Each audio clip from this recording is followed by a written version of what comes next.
بسیار همونطور که به درستی اشاره کردید تصاویر دلخراشی بود از کشتار وسیع و گسترده‌ای که علیه علویان در سوریه شده و این ماسک دروغینی که تحت نام آزادی خواهی و دموکراسی به صورت جولانی زده بودن افتاده و نشون داد که ماهیت گروه‌های اسلامگرا همین هستش. ما باید دو تا موضوع رو در اینجا در نظر بگیریم. گروه‌های اسلامگرا در هر جایی که به قدرت برسند همین کشتار رو به وجود میارند و هر جایی که بتونن نهایت وحشیگری رو نشون خواهند داد.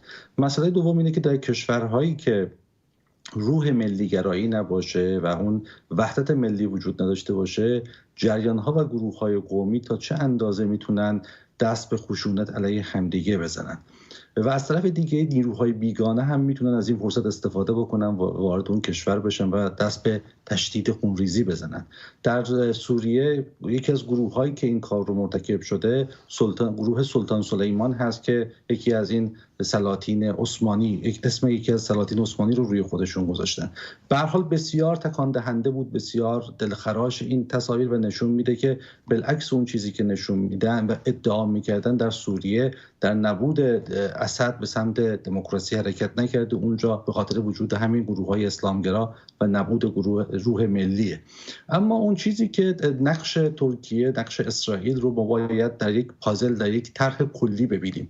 اتفاقی که داره میفته اینه که اون نظمی که از جنگ جهانی دوم آغاز شده بود و بعد نظمی که در درون جنگ سرد تثبیت شد در حال از بین رفتنه. یعنی ما با بقایای نظمی که در درون جنگ سرد شکل گرفته بود در حال خداحافظی هستیم و این خداحافظی با این نظم به این معناست که باید قدرت‌ها و کشورها تلاش بکنن سهم جدیدی رو در نظم جدید به وجود بیارن و بخشی از خودشون رو بخشی از روند و ساختن نظم‌های جدید قرار بدن. ترکیه همین کار رو انجام میده. ترکیه در کنار مدیترانه هم در آفریقا، هم در به اصطلاح در سوریه و هم در عراق سعی میکنه که حوزه نفوذ خودش رو مبتنی بر ایده پانتورکیسم و ایده خلافت گسترش بده. از طرف دیگه ای سعی میکنه که خودش رو در مدار و مسیر ترانزیت هایی قرار بده که به عنوان مثال دهلیز میانی رو که بتونه چین رو وصل بکنه به اروپا و یک راه راحتی رو به دست بیاره. اسرائیل هم همین کار رو انجام میده، یعنی سعی میکنه که در همسایگی خودش گروه‌هایی رو بر سر قدرت بیاره که بتونه پیرامون امنی رو برای خودش درست بکنه. و همین خاطر ما باید در یک طرح کلی نگاه بکنیم و ببینیم که این کشورها دنبال چه هستن. اسرائیل بقای خودش رو و امنیت خودش رو میخواد به دست بیاره. امنیت اسرائیل آسیب دیده، مدلی رو که طراحی کرده بود که در درون اون میتونست امنیت داشته باشه از بین رفته یا ترک برداشته. به همین خاطر در پی این هستش که یک مدل جدیدی رو برای امنیت خودش طراحی بکنه که الان از طریق دروزی ها سعی میکنه که وصل بشه به کردهای سوریه و از اونجا به عراق وصل بشه و در اونجا یک توازن و تعادلی رو بین کردها و ترک‌های ترکیه به وجود بیاره. این طرح کلانی هستش که سوریه داره. در مورد ترکیه هم همینطور هستش، اسرائیل داشت.